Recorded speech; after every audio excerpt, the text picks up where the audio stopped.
Thank you very much, President. War is horrific. The idea of the mistreatment of thousands of children is horrific and unthinkable. Any war crimes that Putin is responsible for, it's absolutely vital that he's held to account for them. Just as those over 45 countries were part of the coalition of the willing in the illegal war in Iraq, which led to the death of over 1 million citizens and the displacement of over 9 million. Those who committed war crimes in Iraq should be held accountable. In 2019, the then chief prosecutor of the ICC, Bensouda, announced an investigation into Israeli war crimes. The Americans threatened her. Later, she declared her intention to investigate US war crimes and Taliban war crimes in Afghanistan. They sanctioned her and revoked her US visa.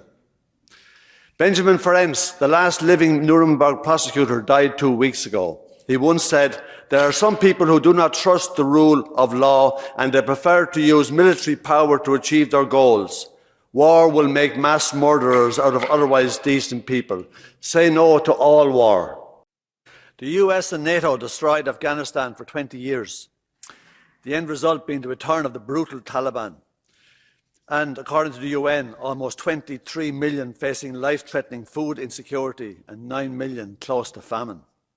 While the US was ending its destructive war in Afghanistan, politicians and the media were overflowing with concern for the Afghan people.